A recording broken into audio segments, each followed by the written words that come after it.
Good afternoon and welcome to today's panel on EVs and commercial function versus fiction. And as Catherine mentioned this morning, this is a great opportunity today and tomorrow, and especially on this panel, to hear from OEM leaders on the impact they believe EVs will have on the unique needs of vehicles that drive 80% of today's economy.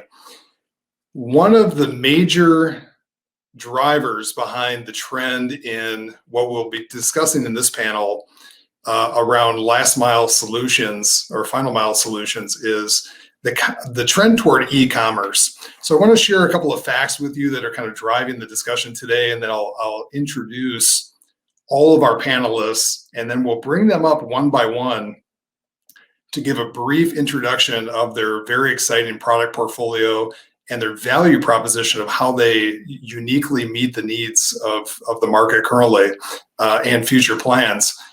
So regarding e-commerce, the growth of e-commerce, when you look at the top 10 markets globally, has ranged in the last year between 17 and 27% year over year.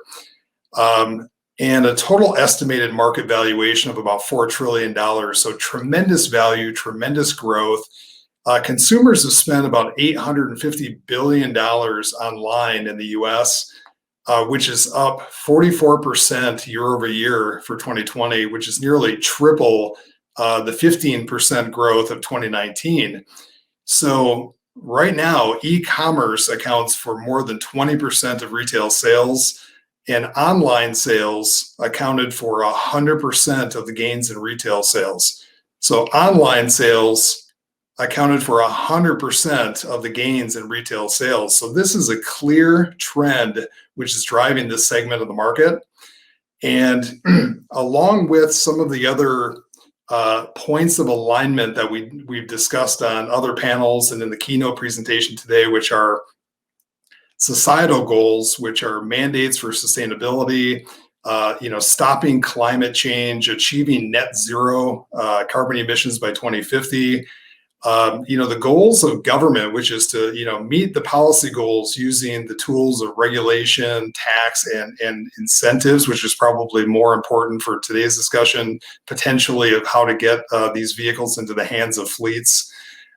Utilities, we have the overarching discussions around infrastructure, energy carrier, which one is appropriate, hydrogen, petroleum-based energy, or electricity. And then on the industrialization of the industry side, we have what is the product availability. We talk a lot about total cost of ownership, differentiation by different segments, technology, and use cases, and also the fleets. When we look at what is the requirement now and into the future for increased safety, increased uptime, profitability, serviceability, labor availability, and training. So all of these issues that we're discussing are key and vital to the increased penetration of electrification into this segment. And we'll discuss that in a last mile context today, and also try to explore some of the additional vocations beyond last mile package delivery. So I'm going to introduce all four panelists, and then I'll call each panelist individually. So just to let you know who's going to be on the panel today, we have Jose Castaneda from Exos. We have Nick Bettis from Lightning eMotors. We have Gary Gumushian from Canoo. And we have Jonathan Ballon from Electric Last Mile Solution, or ELMS. And so to get our discussion started today, I'd like to call Jose to the panel. Great. Hi, Jose. Thank you, Eric, and I appreciate the opportunity to speak in front of you. A quick introduction for Exos. We started out about 5 years ago with the solution to really understand how we can help fleets reduce their costs and clean the air. Let me go to my next slide, and it's a little bit of a scary picture. But last year, 2020, was a really challenging time for a lot of people. This image was taken almost a year ago. In San Francisco, you can see that the skies literally turned orange. And then in Southern California and different parts of the country, we suffer from really poor air quality, primarily from fires, So never before was there a more obvious need to reduce our carbon footprint. And that's really where Exos began its journey. As role as Vice President of Business Development, I lead all commercial sales in the company. And I'm really passionate about making sure that we bring trucks to market that are reducing this kind of essentially emissions reduction, but also cost to ownership. In my next slide, I just want to highlight briefly a couple of things that Eric mentioned. He talked about the importance of the growing last mile segment and how this is going to continue to grow. Today, we estimate that some over 90% of the trucks in this space are actually operating less than 200 miles on a single charge. And that's really where we see the opportunity for Exos, and where we've decided to focus on is that we're exclusively focused on Class 5 through Class 8 solutions, all fully electric, all applications that we believe can have an impact in our economy and our environment today.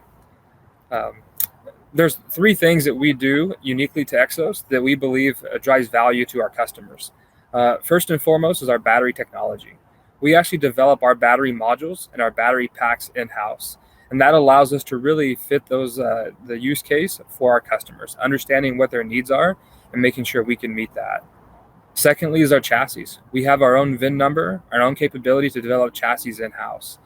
This is going to be something that's really important from a cost perspective, but more than that, it gives us, again, the flexibility to design a solution for our customers' needs.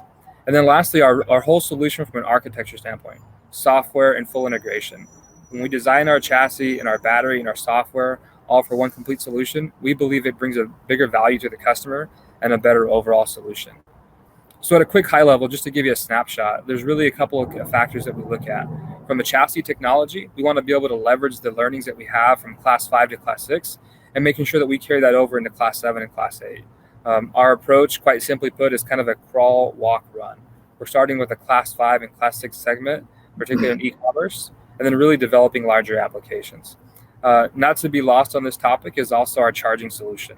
One of the big things we noticed with customers when talking about electric trucks is they needed a charging solution, and they needed something that worked for them based off of their needs.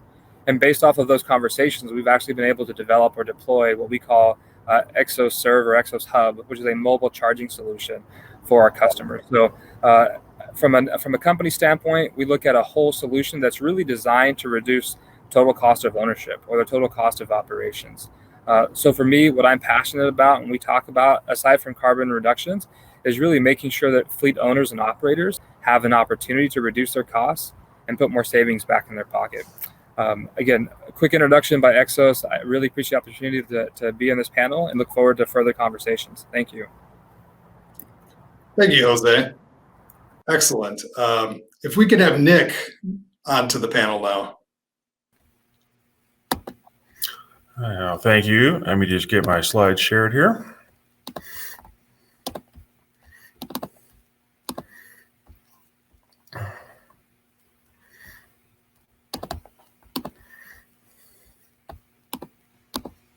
Sorry for the delay there.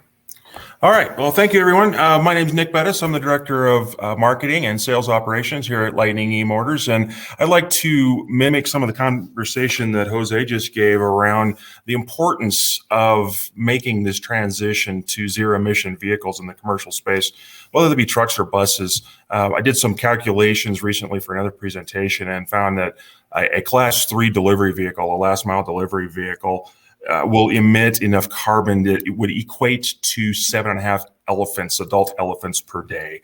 So as we reflect on some of the numbers that Jose put out there and Eric put out there about the growth in the need for last mile delivery vehicles, you can make the calculation pretty quickly exactly how damaging this is becoming to our environment. So we're pleased to be part of the solution. Lightning eMotors, we've been in business for about 12 years. We started off as a hydraulic hybrid company and pivoted about 4 years ago to all electric.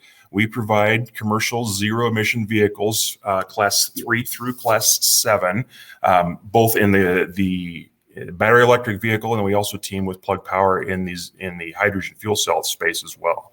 So you can see some of the vehicles that we work on here right now. We've got class 3 transits that we are selling for last mile delivery, as well as E450 box trucks, class 5 box trucks, all the way to class 6 box trucks, as well as class 7 passenger coaches there. We also have integrated telematics in our solution. It's web-based phone app Very powerful data, and I think we're going to go into more in the Q&A later on this. But telematics really is the key to maximizing the effectiveness and the efficiency of your fleet, knowing how those vehicles are being used, how to train drivers, how to optimize routes, preventative maintenance. All of that is encompassed in the importance of analytics. So we'll go into that a little more. We also offer a full charging solution, charging as a service, or we can sell or lease chargers as well. Our goal really is to make this as easy as possible for fleets to electrify, and charging is a big part of that. So we want to be able to provide the vehicles, the charging solutions, the financing solutions to make this as streamlined as possible. A lot of exciting things going on at eMotors. This is a really busy slide, not going to go into it, but we did go public in May of this year. We've had a lot of exciting news around partnering with Forest River as well as Collins Bus and others recently, which has gotten a lot of attention. We're really excited that we're moving forward aggressively in the market space. All right, we're located in Colorado. A gorgeous picture on the right side there of our facility. That's just one of the 2 buildings that we currently lease. We have 231,000 square feet on a 1 million square foot campus with first right of refusal on another 500,000 square feet. We've grown from when I started 2 years ago. I was about employee 57, I think. We're up to almost 200 employees now. So we're scaling extremely rapidly in order to meet demands for zero emission vehicles. As Tim Reese, our CEO, likes to say, we build the vehicles that nobody else really wants to or can build. So we, in the class 3 through 7 space, it's not just a last mile delivery vehicle. It's an ambulance. If you want a gurney wagon, if you want a bucket truck, if you want any kind of a specialized vehicle, we can accommodate that because we're very modular in our design. We're very flexible in our approach to working with customers. So we can do a lot of things that a lot of companies that are a little more manufacturing line oriented really can't do. This was a quick look at our lineup. As I mentioned before, we focus on class 3 through class 8. On the truck side, we've got a class 3 through 6 solution right now. Those are all options where we can either take an existing vehicle, a new vehicle, either a Ford or Hino or a GM chassis, and electrify that vehicle. We're also working on our own chassis as well. Or we can take an existing chassis that has been on the road for years, recycle that, take that out of the landfill, and put an electric chassis in that as well. So we can do repowers, or we can electrify new vehicles. And then we've got a bus offering as well, but that's not what we're really here to talk about today. Touched on telematics. This is just an example of some of the telematics data that we get out of our proprietary solution here. This, as I mentioned before, really we feel is the cornerstone to any successful electrification deployment, is knowing how these vehicles are being used, how efficient they're being, training drivers to not blast the air conditioning when it's not necessary, or not blast the heat when it's necessary, and also for preventive maintenance. In many cases, we from our network operations center here in Loveland can tell you if there's an issue with your vehicle long before you'll ever know it. So from a service perspective, telematics is key. So going forward, we're going to continue to develop this aggressively. And then, as I mentioned before, we do have a charging solution as well, an entire division committed to charging. So we can offer charging anywhere from low power AC all the way up to high power direct DC fast charge. We can either sell those chargers, lease them, or we do offer charging as a service where we can work with the utility provider, do the trenching, the permitting, the construction, lease the chargers, the software, the maintenance, the monitoring, all of that, and take that headache off of the customer's plate. Again, going back to that concept of this is not easy stuff to do. So we want to take as much of that and simplify it as we can. So that was my quick spiel. Looking forward to chatting with the rest of the group. Thanks. Great. Thank you, Nick. At this time, I'd like to call Gary to the panel. Hi, Eric. Thank you very much, Eric. And glad to be here. My name is Gary Gumushian, and I'm Global Vice President for Canoo in our commercial sales and business development area. We're a little bit different than everybody else on the panel since we offer a vehicle to the consumer as well as to the business owner. So, what I'd like to do here is instead of talking and telling you who we are, I want to show you who we are. A couple of short videos. I want to show you what makes us different. So let me go ahead and start that now. Right? Is this it? Just click it here. I think. Over here.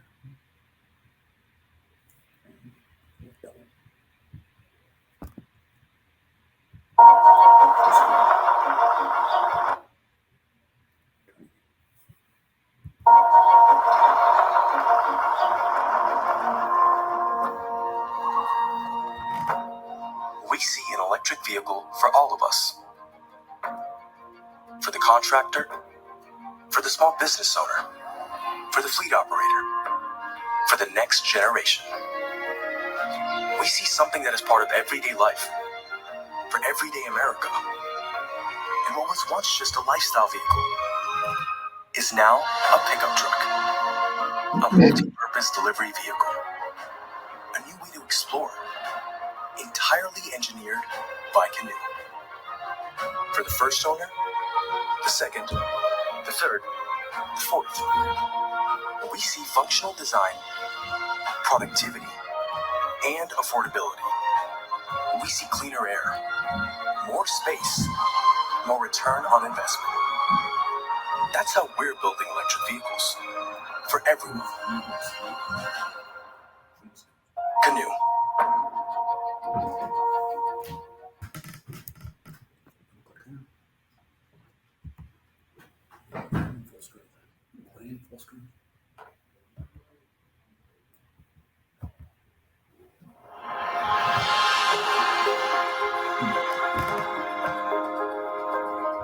Canoo is set out to prove what can be done with a very uniquely designed, efficient platform. We integrated batteries directly into the skateboard, so we sort of had efficiency right up front.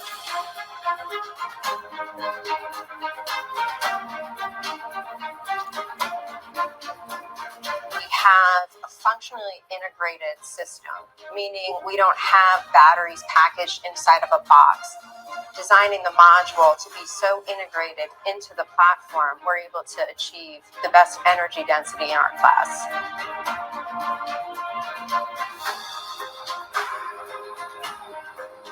Very early on in the program, we decided that we needed to design this powertrain in-house.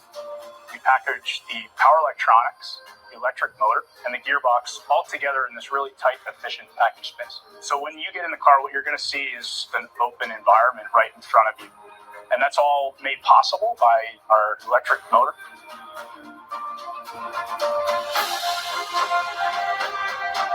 It's functional design.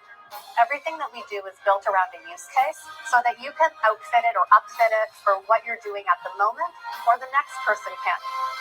Canoo, to me, is a promise to deliver all these vehicles on this amazing multi-purpose platform that would satisfy the second and third owner. This is the company that's going to make electric vehicles for everybody. Canoo is pushing the boundaries. We're pushing the envelope and moving the automotive space in the right direction. 5 years from now, I see Canoo everywhere in the U.S. This is America's electric vehicle.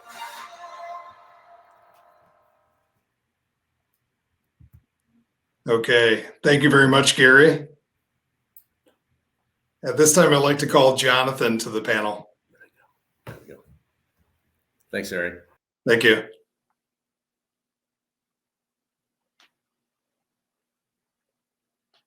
Hi, Jonathan. We've got you on mute, Jonathan. That would be me that had myself on mute. Thanks for joining us. I just want to thank you guys for pulling this together. I think it's just such an incredible time in the industry where we have, all of these companies coming together, approaching the commercial space with electrification from so many different points of view, different strategies, and collectively, I think with our customers, we can move the industry, and that's a pretty exciting place to be. It's very rare when you're kind of at the precipice of this kind of transformation. So thanks for having us. I represent Electric Last Mile Solutions. We are perhaps not super well known. We haven't done a lot of marketing and promotions. We've been very focused on our customers and making sure that we can get a vehicle to market as quickly as possible. And today actually is a pretty incredible milestone day for us. We started production on our urban delivery vehicle, which is the one you see in the gold box on the left. This is some people would call it a Class 1 vehicle, but for both of our current products, the urban delivery and the urban utility, they really hurdle traditional classes and are in a bit of a class of their own. I'll talk about them in a second, but today was great. We started production. We sent out an announcement, and we also announced that the first 1,000 orders with the purchase order for that vehicle, all of those will be delivered before the end of this calendar year.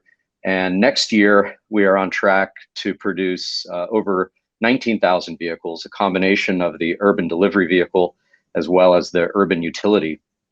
And we're taking just a different approach than some of the other folks that you've heard from today. First is we're very focused on the Class 1 to 3 market. And in particular, we're focused on urban use cases. And it's these urban use cases that really play well with our product market fit. Our customers on average are using the vehicle, 70 miles or less per day. We have an EPA rating of over 110 miles. And so there's really no issue with range anxiety. And, we're very focused on time to market. Obviously, the fact that we're rolling vehicles off the manufacturing line today means that we can put vehicles in customers' hands this year. And, for us, that was one of the most important things around electrification, is solving those two problems simultaneously. One is vehicle availability, and the other is kind of reducing some of the anxiety around charging and charging infrastructure. And we'll be announcing some pretty exciting partnerships in that area starting tomorrow, in fact. So when you look at the product portfolio, the urban delivery, is really fits into the Class 1 from a price point of view, but has over 30% more cargo space and a significantly lower total cost of ownership. It's about 2/3 that of a traditional combustion engine vehicle in the Class 1 space. But yet, what we're seeing is a lot of customers that would traditionally buy a Class 2 are down-speccing in order to take advantage of that lower total cost of ownership, because there was such a gap between the 145 cubic feet in a traditional Class 1 and 250 cubic feet in Class 2. And so we kind of span that, which is a really great sweet spot. We're getting great feedback from our customers across every segment. And I know, Eric, you were talking about last mile delivery. Obviously, that's the fastest growing category generally. But when you look at commercial EVs, actually, last mile delivery is the largest, but really close behind that is the utility space, which would include things like telecom, cable, et cetera, growing roughly at the same rate. And then, of course, the third biggest segment being campus or off-road use in things like airports, universities, et cetera. And then, of course, there's moving and hauling and municipal services. The other vehicle, urban utility, is currently on trial with customers today. This will go into full production when we lock the spec in Q2 of 22, and we'll be delivering those vehicles, as I mentioned, in the second half of next year. So last chart, we're focused on checking every customer box. We have the name solutions in our, or the word solution in our name for a reason. We're really focused on, available vehicles at an extremely competitive price, meeting all specifications on cargo space and range, warranty, et cetera. And as you can see, we'll have upfitting available, charging network, and the like. So with that, I want to thank you, and back to you. Great. Thank you, Jonathan. At this time, I'd like to bring the rest of the panel in. Now, Jonathan covered a lot of the issues that we're going to be talking about here today as well. So Great presentations, and I think it's such an exciting segment of the market, and to demonstrate to the audience all of the segments that we cover and the complexity of, we talk about electrification, but again, it goes down to use case, vocation, segment. It's a very complex discussion. So I'd like to kind of dissect that a little bit today and get each of your input on some key areas. One of the biggest questions that I have is, what is the biggest challenge for faster adoption of zero emission vehicles at this point across the segments? And Jonathan, you mentioned, maybe you can kick us off, but you mentioned you're trying to solve all of those issues across all of your segments. So let's start there. Well, the two biggest poles in the tent are, of course, are vehicles available and can I charge them? And so that seemed, from a first principles point of view, to be the most important things to solve for. And so our approach to getting a vehicle to market so quickly was, rather than trying to build everything from scratch, we are using proven, reliable components that we get from suppliers around the world and focusing our efforts on the integration of those components into a vehicle that can pass, safety certifications and tests and crash tests, which is what we've done, and that was really kind of the focus from a time to market point of view. Okay, and yeah, I'd ask the rest of our panel: product availability, charging. What is the biggest issue from your perspective to faster adoption? I'd offer this, Eric, and for everybody. Our mission at Canoo, and we're relatively young compared to the rest of you. Our mission is to bring EVs to everyone. So when you talk about adoption, we really think people have to get in a vehicle and drive it. They have to be a user from a consumer standpoint, as well as if they operate a fleet too. But they really have to start experiencing. Because we're trying to convert people from gasoline, right, guys? That's the whole point here. How are you going to do that until the large population is able to afford the vehicles and actually use them in their everyday life? So that's why our mission is to bring it to the 80%. Get vehicles in a price point where everyone can afford it, and then it's gonna.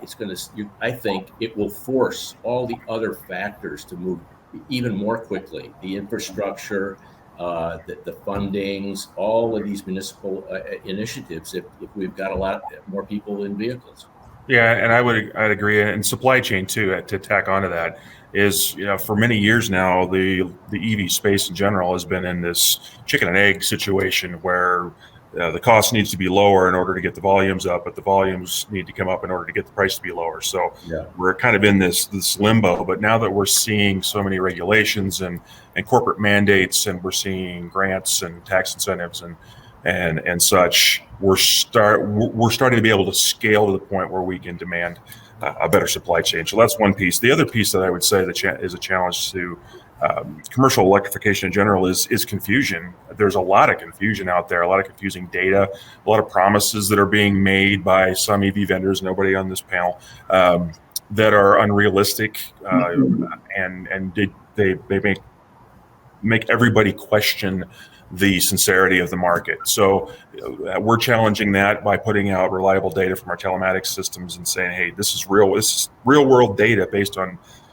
almost 700,000 miles worth of fleet data. This is what you can really expect. And when somebody promises you something, ask them for that data. Don't just take it on gospel, but ask them for the data, ask them for the proof, question things. So I think confusion and frustration is out there. Yeah, I'll make a couple of points. I think anyone who's been in this industry a while can acknowledge that there's always been at least a few other technologies that have come and not really stuck. And so I think initially a lot of fleets are wondering, is this a bit of a fad? Is it really going to make it? And until they see that adoption really take hold, they won't be as comfortable. I think I'm comforted by seeing so many of my peers on this panel and others that EV technology is sticking around. It's real. This isn't something that is going to be tried out for a year or two. And I think that fleets are taking notice of that and realizing that, 5 years ago, there's maybe only one or two of us that would be around. And today there's a few more, and tomorrow there may be a few others as well. So I think fleets are going to get more comfortable with the idea that the technology is quite proven. It's very reliable, and ultimately it's ready for adoption. Yeah, and I think, we've got the EV 100. I'd like that to be, EV 1000. I mean, let's get 1,000 companies that are committed to convert their fleets by 2030 or 2035. And you'll start to see the percentages start to change, I believe. Yeah. Gary, what do you think it's going to take to get the fleets to adopt the technology faster?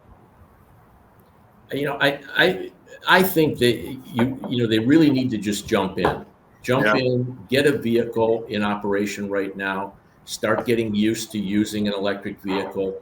You don't have to convert 100% of your fleet tomorrow, but start using something, understand the charging networks, get a feel for how it's going to work for your business, try a few things.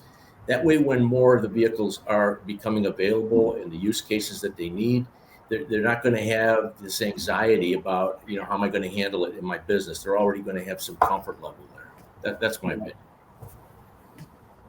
Yeah, I agree. Get in early and try them out, try one or two out. That's absolutely right. But I do think with all of the regulations and mandates that are coming, that the demand for electric commercial vehicles is going to outpace all of our ability to supply.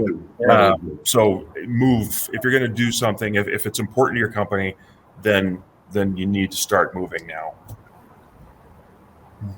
Great observations. And I guess my next question would be is from Jose, you mentioned charging.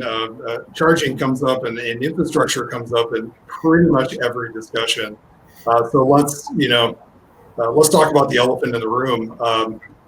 I'd like to understand from your perspective as leaders in the industry, how do you really see the infrastructure and charging infrastructure issue and how that will enable or be a barrier in the next 5 years, to further fleet adoption?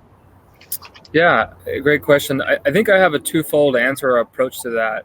Number one is we've taken this mobile charging solution as a stopgap solution. And the reason is because it's very costly and time consuming to upgrade a facility for EV readiness. We recognize that and we know that. And so this temporary solution is designed so that fleets can test vehicles today and put them in their fleet today for 6 months or a year and a half while they upgrade their facilities. I think the second point to that, and I'll echo what Gary mentioned, is helping people understand that it's not all at once. It sounds really intimidating to go EV, and that gets really expensive. But if you go 5 or 10 or 15 at a time, assuming you have a very large fleet, you can take it in bites and take it in manageable pieces. So I think it's really helping fleets understand that there is a short-term solution that's CapEx friendly to getting EVs, and it's not going to be all at once. And certainly that will allow time for facilities to be upgraded, CapEx budgets to be put in place, and of course technology to ramp up. Could you spend just a moment, Jose, on just walk us through how the deployment of mobile charging happens at a fleet location? Yeah, of course. I'm going to simplify it similar to like a rental genset. This is a container, a 26-foot container full of batteries. We bring onto the customer's site. We plug into their utility, draw power at night or when the electricity is the lowest to charge those batteries. And they can be used to charge the trucks whenever they return.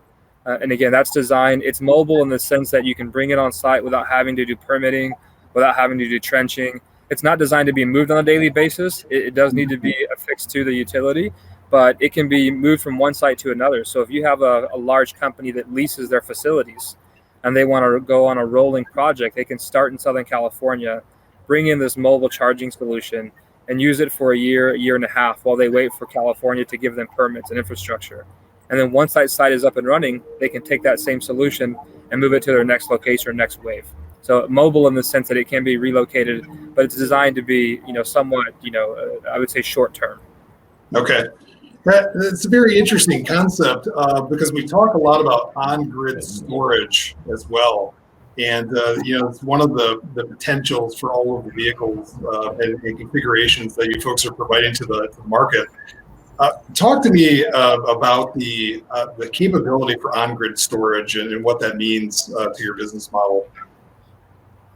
Yeah, I think that mobile charging solution will have capabilities for, we'll call it charger to building integration, vehicle to building integration, or V2G is still a little bit a ways away for us from a technology standpoint. We do have aspirations to explore those kind of technologies, but the charger itself will have that capability to retain, charge and put that back into the grid. The vehicles themselves, again, I mentioned in my speech, kind of crawl, walk, run.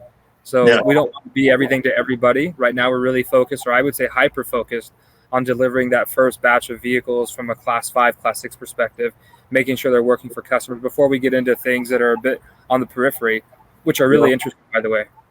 Yeah, interesting.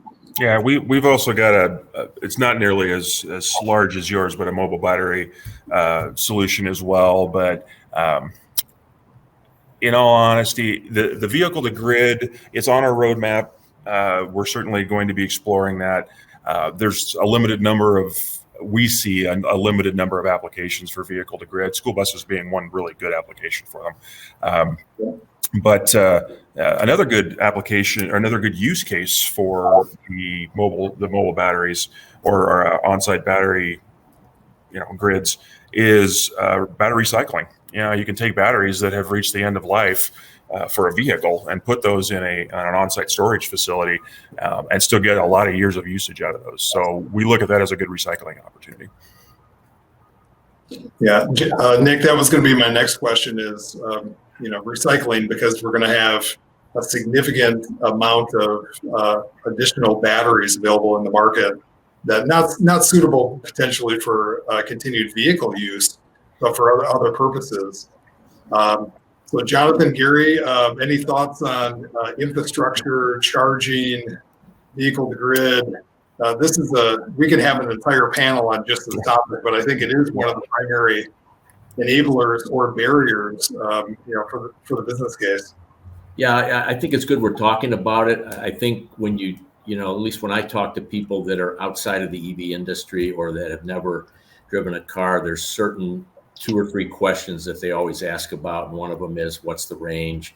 What's the payload, and what's the charging infrastructure like? Those seem to be the anxiety points all the time. So I'll say what I said earlier. We want to bring vehicles to everyone. We want to get as many people going on electric vehicles as possible. Our start of production is 1 year from now. We're very excited about it, and I think the more consumers, I think the consumer is going to drive a lot of the infrastructure and the movement in the build out of the infrastructure. Jonathan, looks like you agree. Yeah, I absolutely agree. I think, the consumer behavior, as Gary said, I think is key to this. And, we often think about, the difference between a retail and commercial, but at the end of the day, we're all people, and our behaviors are what change paradigms. So, the degree to which people are owning and using electric vehicles in their personal life is going to drive much more rapid adoption of them in the commercial space. And so I think everyone on the panel has acknowledged that. So it's an interesting time in the industry, and I think my other panelists certainly have some interesting problems that they're solving, and I think the approach to it is very compelling. From my point of view, we currently don't have to face some of those issues. We're very focused on a very simple, set of use cases and customer segments, and so we're not encumbered really by some of those charging constraints or range constraints, and certainly key issues for the industry to solve collectively for sure. Okay, thanks for that input. So when we talk about reducing the total cost of ownership for a fleet, thinking about telematics, thinking about safety, thinking about all of the things that go into a full package, what are the considerations for reducing as much as possible that total cost of ownership for the fleet? Or is it even really about total cost of ownership?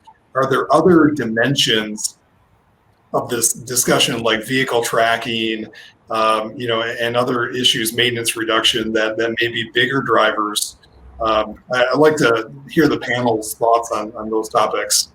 So the whole package to reduce acquisition cost, total cost of ownership.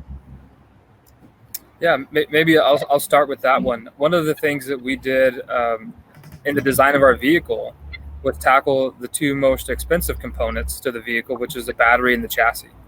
So by doing our own chassis design and bringing that in-house and our own battery modules and battery packs, we've been able to take quite a bit of cost out of that system and hopefully get closer to achieving our objective, which is getting our vehicles to about 10, 15, 20% above diesel parity.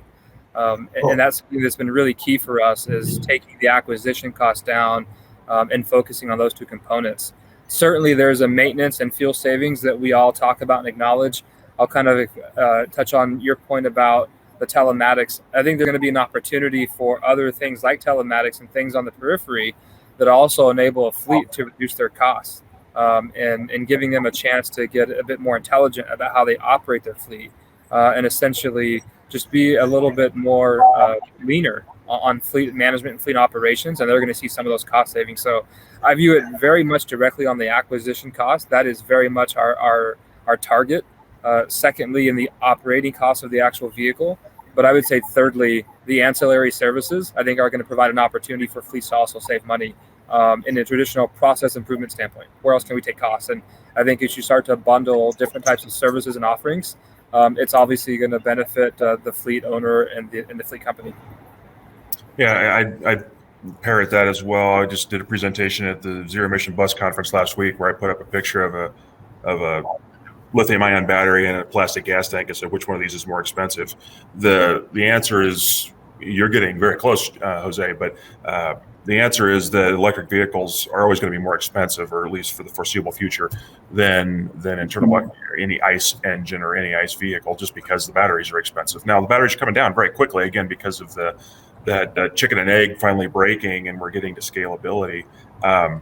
But the total cost of ownership really is the right way to look at this. If most fleets today are looking at 6-7 year leases on their commercial vehicles.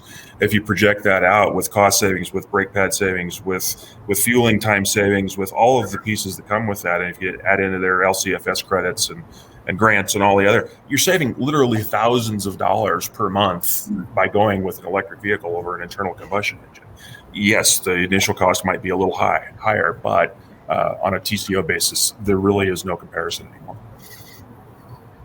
Yeah, I would offer an additional thought. I mean, the connected vehicle platform that needs to come with all the vehicles is going to help the owner operator. The return on capital that they need to get from the vehicle itself is one of the reasons why we're designing our vehicles for the fourth owner. If we design the vehicle properly to be adaptable to multiple owners, the first owner is going to definitely get the residual value benefit out of that, and that the vehicles are then easily configured for the second, third, and fourth owner. But the connected architecture of logging into the vehicle by the driver, having the fleet management system be able to monitor the vehicle and what's going on, and then offering in our case, the non-Canoo fleet. Everybody's got a mixed fleet. There's none of us that are going to say somebody's going to adopt 100% of our vehicles. So there will always be the mixed fleet out there. So how do you deal with the mixed fleet when it comes to total cost of ownership? You have to monitor everything. So we're going to make our application capable, with a dongle plug-in to plug into all the other vehicles if they choose to do that, so they can monitor everything. No single bullet, obviously, to solve all this, but I think the more we put our heads together, like everybody here is doing, it's going to benefit all of us and all of the users of the vehicles. Yeah, it's a fantastic forum to share information and ideas on how to resolve those industry issues. Unfortunately, we're moving to the Q&A portion of the panel discussion. We've really burned through the time today. I have a question from the audience, which is the audience would like to hear from you folks. What are some of the objections that you and your companies are anticipating? So as you're taking product to market, We talk a lot about all of the advantages. What are some of the objections that you're facing, or that you anticipate? Jose, do you want to kick us off on that? Yeah, I think there's a few good questions that we get oftentimes from customers. I think the one of the ones that's most obvious is, how do you service the vehicles? These are brand new vehicles or new technology that they're buying, usually from untraditional sources, right? They're buying trucks from one dealer or one group, and these are a whole new different set. And so that's something that we try and understand and convey. And naturally, we have a solution that we're really excited about.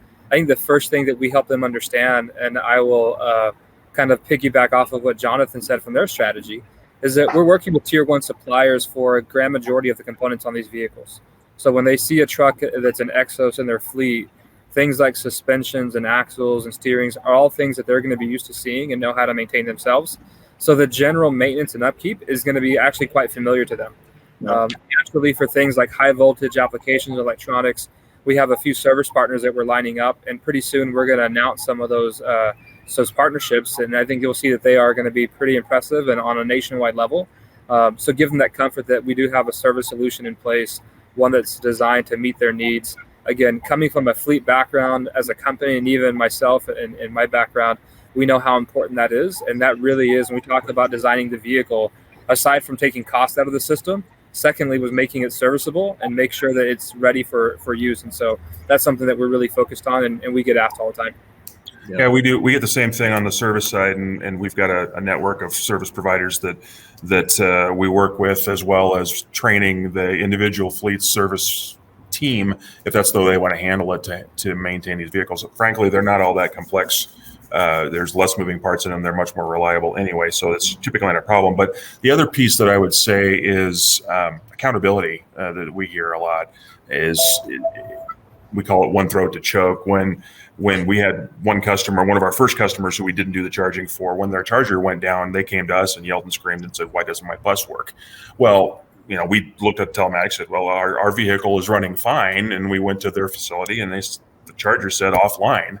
Well, there's nothing we can do about that. So that's why we're looking more at that end-to-end solution where we can be that one throat to choke if something goes wrong. I think that will resolve that objection. And I would offer this additionally. I agree with you guys. Over-the-air updates is a big thing for us, and we want to be able to provide the over-the-air updates.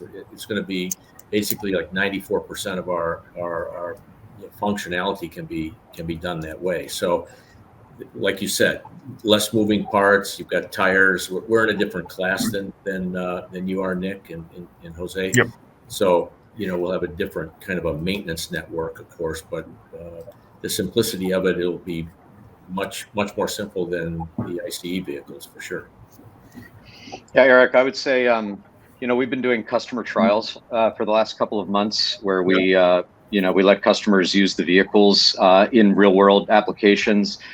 Because their concerns vary. They've got a sophisticated list of criteria that they're looking to evaluate.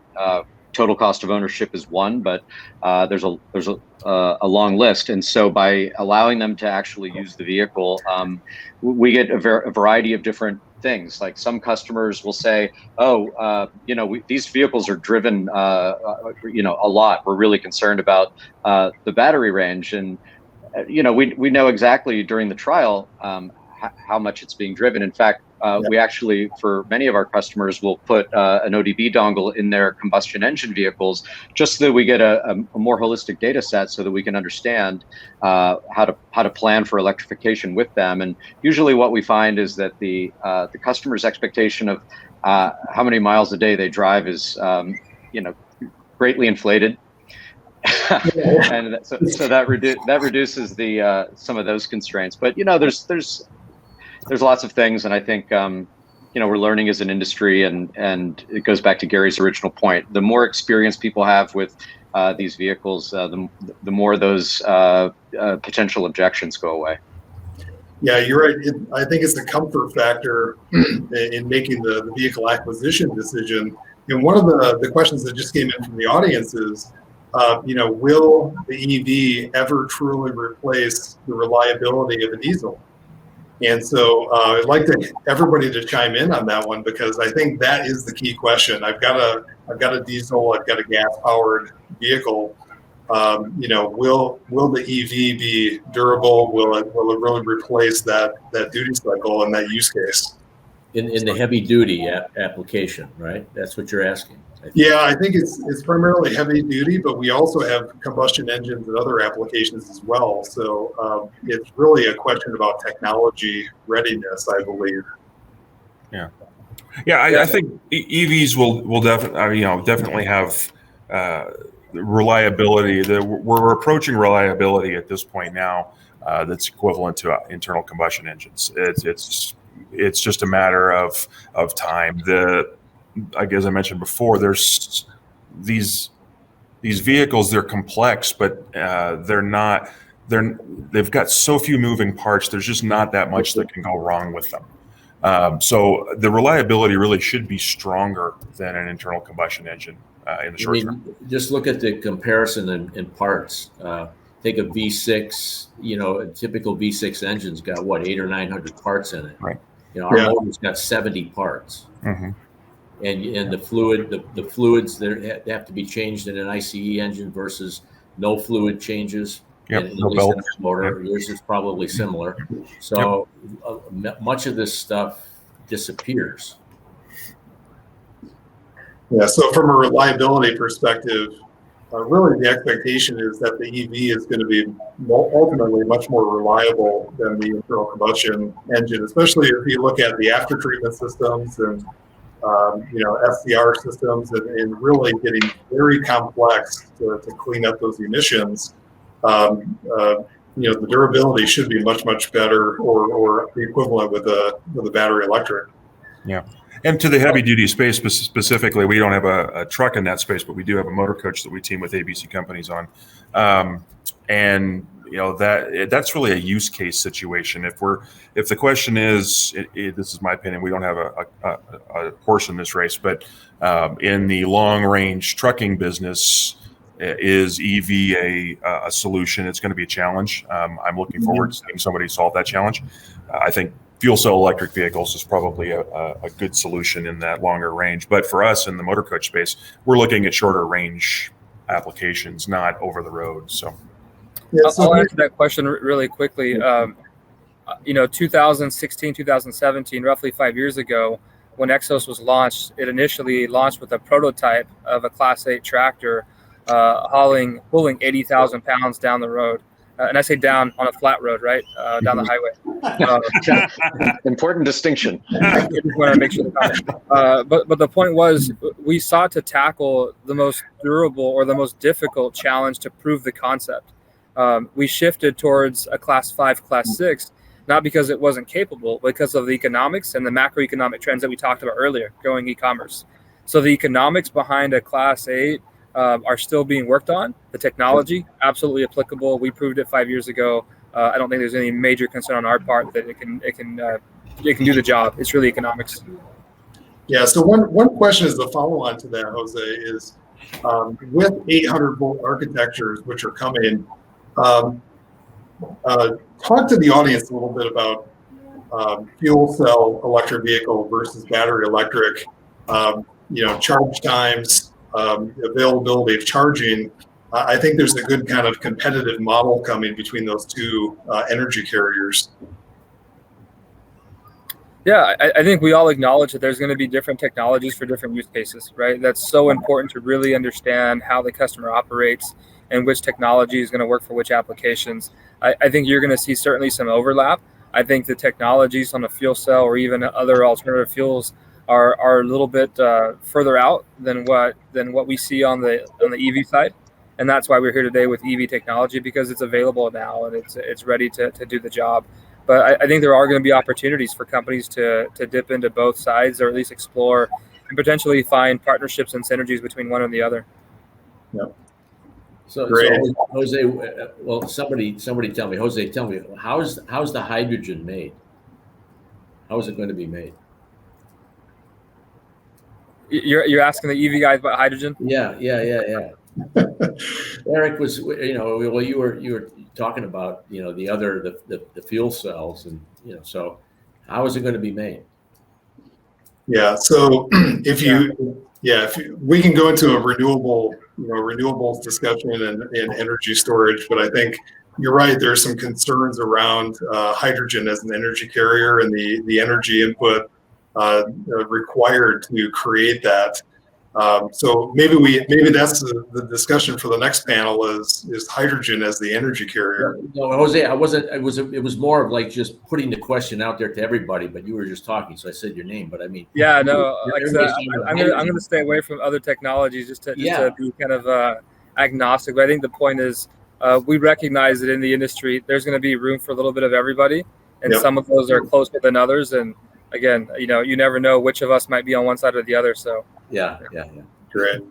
Okay, well, we're pretty much at time today, and what I would ask is each of you take just 30 seconds and give a brief closing comment on the industry, technology, product availability, whatever you see as the key issue that we need to solve together as an industry at events like this over the next couple of years. So key comments. Jonathan, let's start with you.